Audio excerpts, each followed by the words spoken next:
moyen de sauver, tu dois accepter Jésus de ton cœur. Elle déclare que celui qui a le Fils a la vie et celui qui n'a pas le Fils n'a pas la vie. Tu n'as pas la vie parce que tu viens à l'église puisque tu es les autres. Tu n'as pas la vie parce que tu as passé beaucoup de temps à venir à l'église. Je tiens à rappeler à quelqu'un que Nicodème a été formé pour enseigner la parole. Il n'était pas né de nouveau. Pour dire que Nicodème, avec toute la connaissance qu'il avait de la parole de Dieu, il pouvait aller à l'enfer avec sa connaissance. Mes chers frères, la connaissance de Dieu, ça ne s'apprend pas certainement dans des livres, je ne sais pas comment. Mais tu peux aussi apprendre Dieu par révélation pour lui poser des questions. Restez d'abord la grâce de se répondre régulièrement. Alléluia. Parce que si tu ne donnes pas ta vie à Jésus, tu ne pourras jamais le sauver. Et comme toi, ta présence à l'église ne te donne pas la place au paradis.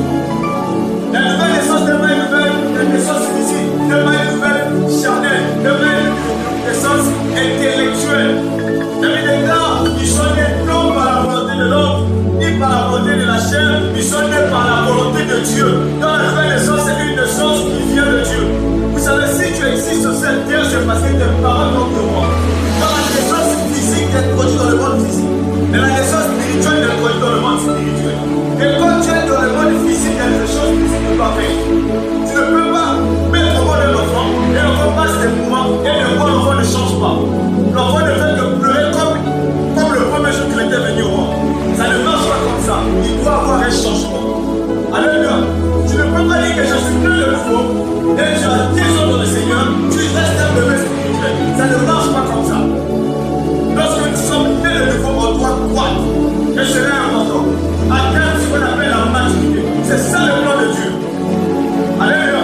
De même que les parents veulent voir leurs enfants, leur bébé marcher, leur bébé parler, c'est de même aussi le Seigneur de pouvoir parler. Il y a des personnes qui pensent être nés de nouveau. Il y a des personnes qui pensent vraiment donner leur vie à Dieu. Ils ont une capacité de parler à Dieu. Combien de personnes prient? Si tu es le nouveau, tu auras l'habitude de prier.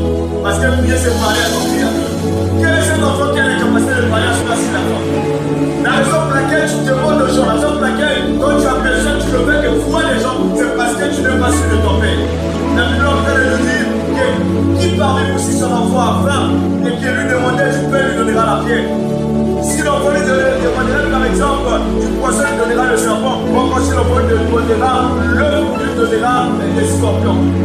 Vous les mauvaises personnes, vous pouvez donner à vos enfants ce que eux veulent. À plus forte raison, moi, votre Père Céleste. Celui qui est né de nouveau, est le plus connu comme membre de sa famille physique.